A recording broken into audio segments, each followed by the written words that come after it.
Tax audit में आपको क्या क्या तैयारियां करना है उसके बारे में हम लोग डिस्कस करेंगे अभी। और 30 सितंबर लास्ट डेट होता है टैक्स ऑडिट का। हो सकता है डेट बढ़ जाए, वो अलग चीज है। तो अगर आप अकाउंटेंट हैं और नए अकाउंटेंट हैं या आप इंटरव्यू वगैरह की तैयारी करते हैं तो इस वीडियो को जरूर देख लीजिए। और डॉक्यूमेंटेशन रेडी कर लीजिए, डॉक्यूमेंट्स तैयार कर लीजिए। सबसे पहले बात, आप अपने बुक्स ऑफ अकाउंट्स में ओपनिंग बैलेंस मिला लीजिए। सपोज करिए कि अगर आपका अभी जो रिटर्न जा रहा है वो किस फाइनेंशियल ईयर का जा रहा है, 21-22 का, यानी कि असेसमेंट ईयर 22-23 का। तो 21-22 का ओपनिंग बैलेंस जो 20-21 फाइनेंशियल ईयर का क्लोजिंग होगा वो 21-22 का ओपनिंग होगा। तो इसके लिए आप बैलेंस शीट लीजिए पिछले साल का, और इस साल के ट्रायल बैलेंस में जा करके ना आप सारा ये सही कर लीजिए कि कहाँ पे ओपनिंग बैलेंस में आपका कोई दिक्कत है। तो ये सबसे पहला काम आपको करना है, ठीक है। उसके बाद बैंक स्टेटमेंट और रिकंसिलिएशन। अब आप क्या करिए, 1 अप्रैल 2021 से 31 मार्च 2022 तक का आपके कंपनी का, या आपका अगर इंडिविजुअल है तो मतलब प्रोप्राइटरशिप कंपनी है या फर्म है, तो इस केस में जितने भी बैंक आपके हैं उन सारे बैंक का स्टेटमेंट मंगवाइए और सबका रिकंसलेशन करवाइए। नॉर्मली तो जो इंटरनल ऑडिट होगा उसमें सारे बैलेंस हर एक महीने का देखा जाएगा, बट स्टेचुरी के पर्पज से 31 मार्च 2022 का जो बैलेंस है आपके बुक्स का और अकाउंट स्टेटमेंट का, बैंक अकाउंट स्टेटमेंट का, दोनों बराबर होना चाहिए। कुछ केस में क्या होता है कि मान लीजिए 31 मार्च को कोई चेक आपने इशू किया और वो 5 अप्रैल 2022 को नेक्स्ट ईयर में चला गया, तो उस केस में रिकंसलेशन आपको काम आ जाएगा, और रिकंसलेशन करके आप प्रूफ कर सकते हैं कि आपका बैंक बैलेंस और बुक का बैलेंस इक्वल है। इसके साथ ही अगर कोई आपका कंपनी का एफडी वगैरह है या कोई बैंक गारंटी रखा हुआ है बैंक में, तो वहां से इंटरेस्ट का सर्टिफिकेट अपने बैंक से मंगवा लीजिए। और उसके साथ ही जो आपका वहां पे टीडीएस डिडक्ट हुआ है वो टीडीएस का डिडक्शन का सर्टिफिकेट, टीडीएस सर्टिफिकेट आप अपने बैंक से मांग सकते हैं और बैंक आपको दे देगा। वो कोई बड़ी बात नहीं है, वो आप एक एप्लीकेशन दीजिएगा, अपना पेन नंबर दीजिएगा और बैंक आपको दे देता है। नेक्स्ट अगर हम बात करें दोस्तों, तो सबसे अगला क्वेश्चन, अगला प्रिपरेशन जो हमें करना है कैश बैलेंस का। आपको चेक कर लेना है कि डेली बेसिस पे जो आपका बुक्स ऑफ अकाउंट है उसमें कैश बुक होता है ना, कैश बुक में जाकर के आपको डेली बैलेंस देखना है कि कहीं पे भी किसी भी दिन माइनस में नहीं जाना चाहिए, निगेटिव में कैश नहीं जाना चाहिए। और इसके साथ साथ आपको ये भी देखना है कि कोई भी पेमेंट किसी एक पर्सन को एक दिन में 10,000 या 10,000 से ज्यादा का कैश पेमेंट नहीं हुआ है। अगर ऐसा कोई पेमेंट आपको लगता है कि आपने किया है तो उसको चेंज कर लीजिए, 2 दिन कर दीजिए, एक दिन 6,000, एक दिन 4,000, या 5,000 या 7,000 या 3,000, जैसे भी आपको, बट 10,000 या 10,000 से ऊपर का पेमेंट सिंगल डे में सिंगल पर्सन को नहीं करना है। नेक्स्ट हम आते हैं एक्सपेंस पेबल। बहुत सारे खर्चे होते हैं जो कि आपको अप्रैल में बिल आता है। जैसे टेलीफोन का खर्चा होता है, मान लीजिए वो 20 मार्च से 20 अप्रैल का आ गया, तो आपको 21-22 अप्रैल को बिल आता है। तो उस केस में आपको 11 दिन ही होता है, 20 से 31 मार्च तक का, तो यहाँ पे आपको प्रोविजन डालना पड़ेगा, प्रीपेड एक्सपेंस वगैरह आपको डालना पड़ेगा। और जैसे एएमसी का एनुअल मेंटेनेंस चार्जेस, इन सब का एक्सपेंस पेबल की एंट्री एक आपको पास करनी पड़ेगी 31 मार्च में, और नेक्स्ट ईयर के 1 अप्रैल को फिर उसका रिवर्सल भी करना पड़ेगा। यहीं पे एक चीज और मैं ऐड कर देता हूं कि अगर आपका इंपोर्ट एक्सपोर्ट होता है तो जितने भी बैलेंस आउटस्टैंडिंग है, चाहे रिसीवेबल या पेबल, उसका रेट आप एक्सचेंज रेट लेकर के उस दिन का, चाहे सीबीआईसी से या आरबीआई से, उस दिन एक आप फ्लैक्चुएशन का एंट्री डालोगे और 31 को डालोगे और 1 को फिर उसका रिवर्सल कर दोगे। ग्रेचुइटी, बोनस, लीव इनकैशमेंट का अगर प्रोविजन है आपके पास, आपको देखो हर एक साल ग्रेचुइटी होता है, बोनस देना होता है और लीव इनकैशमेंट होता है। लीव इनकैशमेंट मतलब छुट्टी के बदले में जो पैसे दी जाती है, ईएल का जो पैसा होता है। तो इन सब का आप प्रोविजन 31 मार्च को डाल दीजिए, क्योंकि वो आपको पे करना होता है। अगर पे कर दिए हैं 30 सितंबर तक तब तो वेल एंड गुड है, अदरवाइज बैलेंस शीट में एडलेस हो जाएगा, तो ये ध्यान रखना है। डेप्रिसिएशन एंट्री, आपको जितने भी फिक्स्ड एसेट्स होते हैं जैसे मशीनरी वगैरह है, इन सब पे डेप्रिसिएशन लगता है। बिल्डिंग है डेप्रिसिएशन, गाड़ी है डेप्रिसिएशन, इन सारे डेप्रिसिएशन की एंट्री आपको 31 मार्च को ही आपको क्रिएट कर देना है। वो डेप्रिसिएशन की एंट्री मार दीजिए बुक में।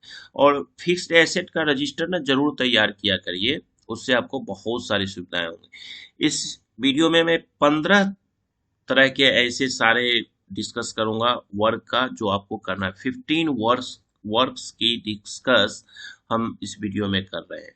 इसके बाद भी अगर मेरे से कुछ छूटता है तो आप एडवाइस मुझसे ले सकते हैं 8448610923 पे, व्हाट्सएप करके, कॉल नहीं। Debtors creditors balance confirmation and reconciliation, 31 मार्च को आप सारे डेटर्स या और क्रेडिटर्स को बैलेंस कंफर्मेशन का लेटर भेज दीजिए। आपके टेली में या जो भी सॉफ्टवेयर है वहां से जनरेट होता है। बैलेंस कंफर्मेशन जाने के बाद उनसे लीजिए, बुक को रिको कर लीजिए पार्टी के बुक से, ताकि ऐसा ना हो कि कोई बुक में एंट्री छूट जाए और 5-6 महीने के बाद बैलेंस शीट फाइल होने के बाद, रिटर्न फाइल हो जाने के बाद आपको कहा जाए कि जी ये बिल मेरा छूट गया। तो जब बैलेंस शीट बन गया तो अब आपको मुश्किल हो जाएगा, और जीएसटी आने से तो और मुश्किल हो गई रिटर्न बैक करना। तो बैंक रिको जिस तरह से आप करते हैं उसी तरह से पार्टी का रिकंसिलिएशन, चाहे वो डेटर्स हो या क्रेडिटर्स हो, दोनों का रिकंसिलिएशन आपको कर लेना है एज इट इज, जैसे बैंक का आप करते हो उसी तरह से होता है। बट जैसे आप बैंक रिको में, जैसे सपोज करिए बैंक चार्जेस का एंट्री है आपके पासबुक में, आपके अकाउंट में, और आपके बुक में नहीं है तो एंट्री डालते हो ना, उसी तरह यहाँ पे भी कोई डेबिट नोट छूट गया, कोई क्रेडिट नोट छूट गया, तो उन सारी चीजों का, कोई इनवॉइस ही नहीं डल पाया तो उन सारी चीजों का एंट्री आप करके इसको सही कर सकते हो। इसलिए डेटर्स क्रेडिटर्स का बैलेंस कंफर्मेशन जरूरी है। इसके साथ ही एजिंग वाइज आप निकाल लीजिएगा कि किसका 30 डेज तक क्रेडिट पीरियड है, 30 डेज से एबव का 60 डेज, 90 डेज और मोर देन 180 डेज, ये भी आपको कर लेना पड़ेगा। नेक्स्ट आपको डोनेशन रिसीट, अगर आपने कोई डोनेशन दिया है कंपनी में, देखिए अगर प्राइवेट लिमिटेड कंपनी है तो डोनेशन वगैरह दी है तो वहां पे आपको डिडक्शन मिल जाएगा। और अगर प्रोप्राइटरशिप कंपनी है तो डायरेक्टर का एलआईसी वगैरह जो है उसका आप सब, जो प्रोप्राइटर होगा, प्रोप्राइटरशिप में, सॉरी मैं डायरेक्टर बोल दिया, प्रोप्राइटरशिप में प्रोप्राइटर होता है, मालिक होता है, और प्राइवेट लिमिटेड कंपनी या लिमिटेड कंपनी में डायरेक्टर होता है। तो अगर आपका प्राइवेट लिमिटेड कंपनी है तो डोनेशन वगैरह के जितने भी रिसीट हैं उसको ले लीजिए, ताकि वहां पे आप इनकम टैक्स में रिबेट ले सकते हैं, डिडक्शन ले सकते हैं, बेनिफिट ले सकते हैं। और अगर प्रोप्राइटरशिप है तो आपके ओनर का, आपके प्रोप्राइटर का जितने भी एलआईसी वगैरह हैं उन सबको ले लीजिए, डोनेशन वगैरह हैं उन सबको ले लीजिए, वो सारे भी बेनिफिट इसमें आएंगे। होम लोन है वो वगैरह भी ले सकते हैं।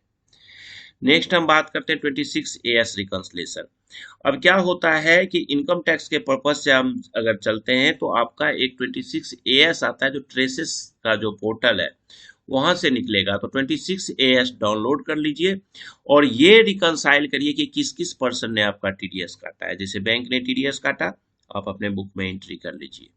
किसी पार्टी ने आपका टीडीएस काटा और आप अपने बुक में नहीं एंट्री कर रखे हैं तो उसका एंट्री कर लीजिए, उसके बदले में फॉर्म 16 आप मांगिएगा। या अगर रिसीवेबल टीडीएस आपका होता है तो आप एक एंट्री पास करके आप क्लेम कर सकते हैं। अगर टीडीएस ज्यादा जमा हो गया और इनकम टैक्स आपका कम है तो आप रिफंड क्लेम कर सकते हो। इसके लिए आपको 26AS और AS करना जरूरी है। उसके बाद GSTR 2B, box, ITC, GSTR 3B, GSTR 1। अब जीएसटी के पॉइंट ऑफ व्यू से हम देखते हैं तो जीएसटीआर 2B, आप जितना बुक में आईटीसी लिए हैं उसका 2B से मिला लीजिए। जितना आपने जीएसटीआर 3B में टैक्स जमा किया है उसको आप अपने बुक से देख लीजिए कि क्या इतना ही 3B बनता था, क्या इतना ही आईटीसी बनता था, क्या इतना ही टैक्स बनता था, वो आपने किया है। सेल को मिलाने के लिए जीएसटीआर 1 से मैच कर लीजिए कि क्या आपने सारे के सारे क्रेडिट नोट और सेल सही सही जीएसटीआर 1 में फाइल किए हैं कि नहीं, जो आपके बुक में था। उसके बाद F G finished goods and R M यानी raw material should not be in negative. कई बार क्या होता है कि गुड्स हमने बिल तो काट दिया लेकिन बुक में एंट्री सही ढंग से नहीं हुआ, जल्दी जल्दी में हमने माल निकाल दिया, है ना, और स्टॉक आपका नेगेटिव हो गया। तो उसके लिए पहले क्या करिए, फिजिकल हमेशा लेते रहिए, हर एक महीने में फिजिकल स्टॉक करिए। स्टॉक और बुक का, फिजिकल स्टॉक और बुक्स ऑफ अकाउंट्स को दोनों को रिकंसाइल करिए, दोनों बराबर होना चाहिए। कभी भी ऐसा ना हो कि निगेटिव में हो। निगेटिव का मतलब क्या है, निगेटिव का मतलब है कि माल आपने भेज दिया और एफजी जो आया उसका एंट्री नहीं किया था आपने, या आरएम आपने इशू कर दिया, निगेटिव है। निगेटिव का मतलब क्या हुआ, इशू तो हुआ है माल लेकिन बुक में निगेटिव आ रहा है, यानी कि जब आया था माल उसको आपने गेट पर से ही प्रोडक्शन फ्लोर पे भेज दिया आरएम के केस में, स्टोर में एंट्री नहीं किया। या आपने क्या किया, आउटवार्ड के केस में, एफजी के केस में आपने क्या किया, माल तो किसी को भेज दिया, किसी को बेचना था, जैसे मेरे को बेचना था, आपको राम प्रकाश को आपने माल बेच दिया, माल चला भी गया, बट स्टॉक में निगेटिव हुआ। तो जब एफजी फ्लोर से आपके स्टॉक में आया तो वहां पे आपने एंट्री नहीं किया था। तो किसी भी सिचुएशन में निगेटिव में नहीं जाना चाहिए, चाहे वो आरएम हो या एफजी हो। टीडीएस का रिको जरूर कर लिए, 24Q 26Q ये सारे से लेकर के आप अपने चालान कितना जमा किए, हर एक head wise 94C 94J 94I 94H जो भी है आपका, उससे आपके बुक में जितनी भी एंट्रीज हैं सबको मिला लीजिए, सारे के सारे पार्टी को मिला लीजिए कि किसका टीडीएस मैंने काटा और जमा किया। अगर नहीं जमा करते तो टीडीएस मांगेगा ही आपको, फॉर्म 16 पार्टी टीडीएस का प्रूफ, तो उससे बेहतर है कि एक बार रिकंसाइल जरूर कर लीजिए, और अगर कोई छूटता है तो उसको अमेंडमेंट करिए और फिर पार्टी को दे दीजिए। लोन की एंट्रीज, अगर आपके पास कोई सिक्योर या अनसिक्योर लोन होता है तो लोन में आपको एमोटाइजेशन सर्टिफिकेट आता है जिसमें आपको प्रिंसिपल और इंटरेस्ट एंड बैलेंस, सपोज करिए लोन आपका 5 करोड़ का सेंक्शन होता है, 5 करोड़ में अगर मान लेता हूं मैं लाख रुपए पर मंथ आपको जाना है, तो लाख रुपए जाना है तो लाख रुपए में क्या होता है, 30,000 हम मान लेते हैं प्रिंसिपल अमाउंट है, 70,000 रुपीज आपका इंटरेस्ट का अमाउंट है। तो हर एक महीना जो डेट दिया गया है जिसपे वो डेबिट होता है आपका अकाउंट, तो वहां पे आपको ने को क्या करना है, अपन को करना क्या है कि वहां पे एंट्री आपको पास करना। अब एक एंट्री नहीं कर देना, वहां पे आप बाइफिक्रेट करना, प्रिंसिपल का अलग और इंटरेस्ट का अलग, और दोनों का क्लोजिंग स्टॉक आपके जो सर्टिफिकेट होगा, ईएमआई का चार्ट होगा, उस चार्ट से उस डेट का 31 मार्च 2022 या 31 मार्च 2023 या 31 मार्च 2021 जिस भी फाइनेंशियल ईयर का आप रिको कर रहे हैं उसका जो बुक में यानी कि ईएमआई सर्टिफिकेट में, ईएमआई के सीट में, एमोटाइजेशन सर्टिफिकेट में जो बैलेंस आ रहा है वही बैलेंस आपके बुक्स ऑफ अकाउंट्स में होना चाहिए। और नेक्स्ट और सबसे इंपॉर्टेंट जो काम है वो आपको देखना है प्रॉफिट का रेशियो।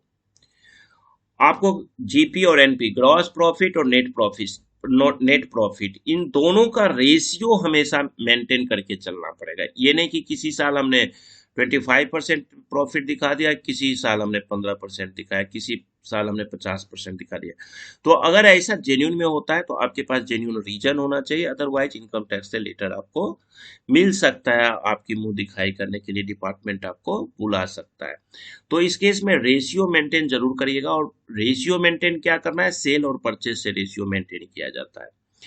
तो ये चीजें आपको, ये पॉइंट्स हैं, और ये पॉइंट्स आप जब अगर नया अकाउंटेंट हैं या काम करते हैं या नया पर्सन है या आप पुराने भी हैं, तो इन सारे पॉइंट्स को आप अगर रेडी रखते हैं तो आपका स्टेचुरी ऑडिट बहुत इजीली हो जाता है, और चार्टर्ड अकाउंटेंट आपसे ज्यादा कोई सवाल नहीं करते हैं, और आपको यही सारे पॉइंट्स आपसे पूछेंगे। हो सकता है 2-4 पॉइंट आगे पीछे मैं छोड़ा हुआ हूं या 2-4 पॉइंट मेरे दिमाग से स्लिप किया होगा, मतलब इतना सवाल आपसे तो निश्चित ही पूछा जाएगा और निश्चित ही आपसे रिकंसलेशन वगैरह मांगा जाएगा और मैचिंग किया जाएगा। तो अगर इस तरह से आप बुक्स ऑफ अकाउंट्स को अपना तैयार कर लेते हैं तो आपको नॉलेज भी मिलेगी, और ये जो मैं बताया हूं इससे आप अगर किसी भी पर्सन को इंटरव्यू देने भी जाते हो तो आपको नॉलेज रहेगा इसमें। दूसरा मैं एक चीज बताऊं, जो स्टॉक की एंट्री डालोगे तो स्टॉक का एंट्री अगर आपका बैंक से लोन वगैरह होना सीसी का, तो स्टॉक स्टेटमेंट बैंक को जाता है, तो बैंक को जो स्टॉक स्टेटमेंट दियो ना, कम से कम मार्च वाला जो है उसको अपने बैलेंस शीट से मैच करके चलना, ठीक है। तो आई होप कि आपके लिए ये बहुत बेनिफिशियल वीडियो होगा, आपके लिए यूजफुल होगा। इस वीडियो को मैं खत्म करता हूँ और उम्मीद करता हूँ कि आप इससे बहुत कुछ सीखेंगे। कोई भी सवाल हो तो आप हमें 8448610923 पे व्हाट्सएप कर दीजिए।